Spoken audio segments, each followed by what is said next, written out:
Olá pessoal, hoje trabalharemos as enzimas. As enzimas são proteínas especializadas em aumentar a velocidade das reações metabólicas. Essas enzimas são catalisadores biológicos. O que elas farão? Elas aumentarão a velocidade das reações químicas, porém elas não alterarão os produtos finais das reações. Elas vão mexer com a velocidade apenas. Vamos ver logo em seguida qual é o mecanismo de ação dessas enzimas. Mas já fica ligado, elas não mexem com os produtos finais das reações, apenas com a velocidade. Como as enzimas são proteínas, o sistema de classificação delas será bastante semelhante. Classificaremos uma enzima em simples quando ela é formada por apenas aminoácidos. Uma enzima será chamada de conjugada quando, além de aminoácidos, apresentar também um grupo prostético, assim como falamos lá nas proteínas. Então, o que seria uma holoenzima? A holoenzima seria uma cadeia de aminoácidos unida a um grupamento prostético. Esse grupamento prostético pode ser um cofator, quando nós estamos trabalhando com componentes inorgânicos, ou uma coenzima, componentes orgânicos, como, por exemplo, as vitaminas. Quais são os componentes de uma reação enzimática? Enzimas, é claro. Um substrato. O que é um substrato? O substrato é o local, é a substância na qual a enzima irá atuar. Após a ligação da enzima com o substrato, é formado o que a gente chama de um complexo enzima-substrato, que é exatamente o momento que estará acontecendo a reação catalítica. Após isso, nós teremos a liberação dos produtos e a enzima novamente. Só que esta enzima, nós perceberemos que ela estará intacta, que é uma das propriedades das enzimas que falaremos a seguir. Como essas enzimas atuam? Existe um mecanismo. Esse mecanismo está relacionado com a energia de ativação. O que é a energia de ativação? É a energia necessária para que a reação realmente comece. A partir daquele momento, essa reação basicamente se torna espontânea. Essa energia de ativação, sem a enzima, ela é bastante grande. Ela precisa muita energia, a reação precisa de muita energia para acontecer. Isso exigiria, às vezes, muito tempo, e a célula não tem esse tempo todo disponível para a reação acontecer. Portanto, apareceram as enzimas. O que as enzimas farão? As enzimas diminuirão esta energia de ativação. Consequentemente, a velocidade aumentará. Por quê? É mais fácil, é mais rápido atingir níveis menores de energia do que níveis maiores. Qual é o resultado final? O aumento da velocidade da reação. A mais B, sem enzima, chegaria em C mais D, porém levaria mais tempo. Mas a presença da enzima fez isso mudar de velocidade.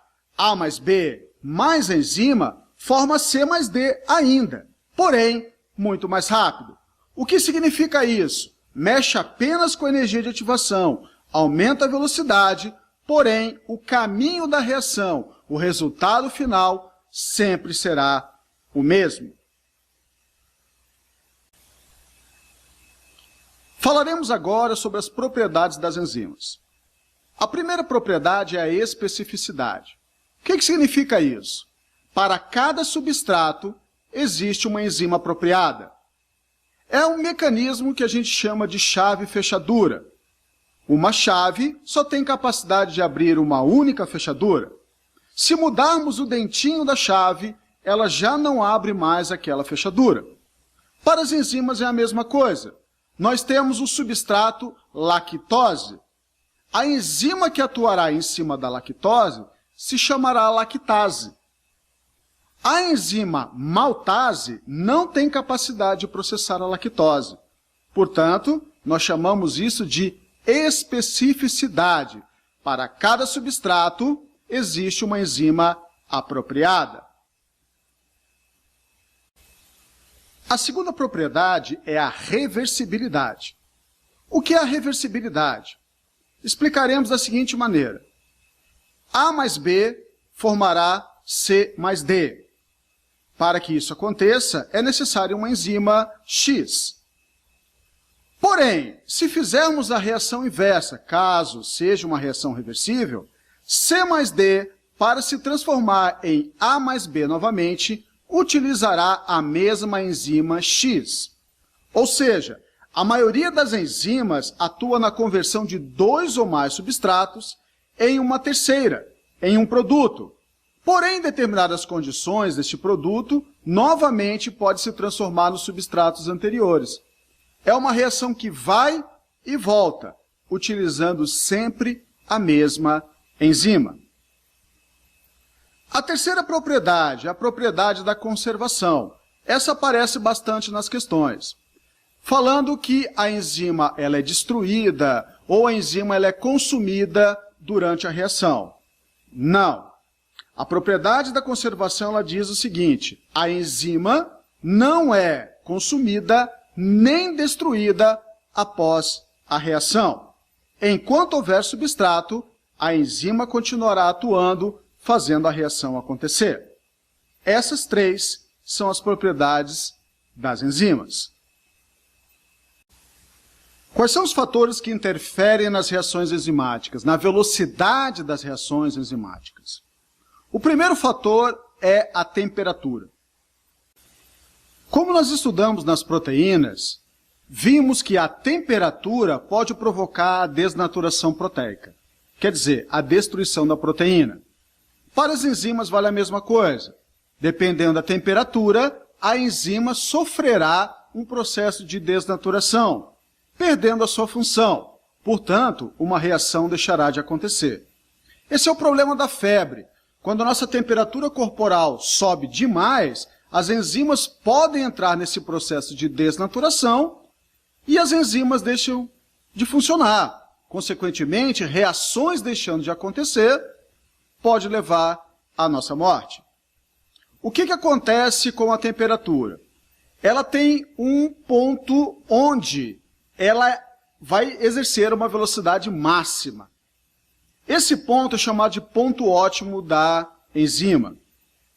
A partir desse ponto ótimo, se continuarmos aumentando a temperatura, a velocidade da reação enzimática vai diminuir.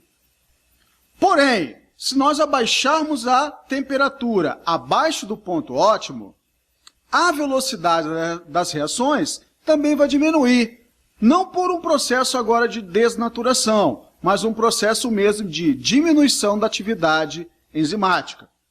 Esse é o processo da criogenia, o princípio da criogenia. Diminuir a velocidade, diminuir a temperatura corporal nos organismos, inclusive o homem, para que a gente possa diminuir ao máximo o funcionamento das enzimas, aumentando dessa maneira o processo de conservação. Outro princípio que nós utilizamos é na geladeira. Quando nós colocamos os nossos alimentos nas geladeiras, o que acontece com eles? Eles estão lá sujeitos à ação de micro-organismos. Porém, os micro-organismos também apresentam processos enzimáticos.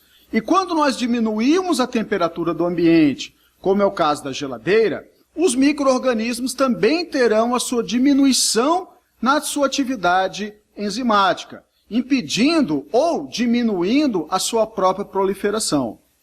Consequentemente, menos bactérias, menos micro-organismos, aumenta o prazo de validade dos alimentos. Por quê? Porque o processo de degradação causado por esses micro-organismos é diminuído. Porém, uma hora o alimento acaba estragando. O segundo fator que interfere na velocidade das reações metabólicas, nas reações enzimáticas, é o pH. O que é o pH? É o potencial hidrogênio iônico. Uma linguagem mais simples é o grau de acidez ou alcalinidade do meio. Cada enzima precisa de um pH específico. Caso esse pH seja alterado, seja por qualquer fator, o processo enzimático terá sua velocidade alterada. ou por desnaturação proteica, ou por realmente uma diminuição da atividade enzimática. As enzimas do nosso organismo, por exemplo, as enzimas digestivas, elas apresentam locais específicos para poderem atuar e pHs específicos para poderem atuar. A pitialina, a enzima presente na nossa saliva, para ela funcionar, ela precisa um pH em torno de 7. Se aumentarmos ou diminuirmos o pH da boca, mexerá com a velocidade da reação enzimática. O pH do seu estômago é 2. Tem uma razão, porque a pepsina que atua lá precisa de pH 2 para trabalhar com o máximo de velocidade. A tripsina, uma enzima pancreática, para poder atuar no intestino delgado, ela precisa de um pH em torno de 8 a 9. A alteração do pH neste local mexerá com o processo enzimático, alterando a velocidade da reação enzimática. Portanto, para a enzima funcionar, ela precisa de um pH ótimo, que é o ponto onde a velocidade da reação enzimática será máxima. O terceiro fator é a concentração do substrato. Lembrando que substrato é o local, a substância onde a enzima irá atuar. Quando nós temos pouco substrato e tem enzima sobrando, a velocidade ela aumenta rapidamente. Porém, quando nós continuarmos acrescentando substrato, todas as enzimas estando ligadas, não tem mais como aumentar a velocidade da reação. Portanto, a velocidade se torna constante. Portanto, não adianta acrescentar mais substrato, pois as enzimas já estão atuando com o máximo de velocidade. Por isso que nesse gráfico, a partir do ponto X, a velocidade se torna constante. Tudo bem? E finalmente a nomenclatura das enzimas. É muito comum nos exercícios você trabalhar com alguns nomes de enzimas. De uma maneira bem simples, bem tranquila. Havia alguns nomes usuais, nomes consagrados pelo seu uso, que usavam a terminação ina, tripsina, pepsina, pitialina. Hoje, quando nós colocamos um nome em uma nova enzima, as regrinhas já são um pouco diferentes. Existe uma regra atualmente aceita que você precisa falar qual é a reação que está acontecendo, qual é o nome do substrato na qual a enzima está atuando. Como, por exemplo, a enzima lactato desidrogenase. A enzima lactato desidrogenase ela está atuando, retirando hidrogênio do substrato lactato ou ácido lático. Porém, o que mais encontramos nos exercícios é a terminação clássica ase.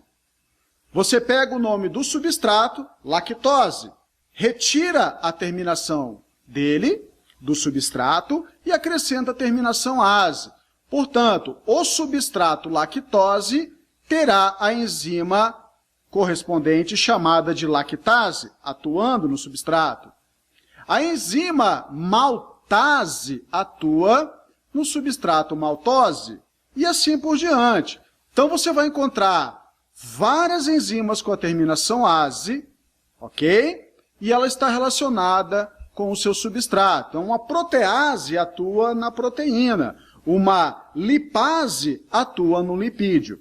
Essa é a nomenclatura que mais aparece nos exercícios. Porém, existe uma regra hoje certa para que você possa colocar o nome de uma enzima em algo recém-descoberto. Mas isso não vem ao nosso caso aqui. Beleza? O que eu tinha para falar sobre enzimas com vocês é isso aí. Bons estudos a todos!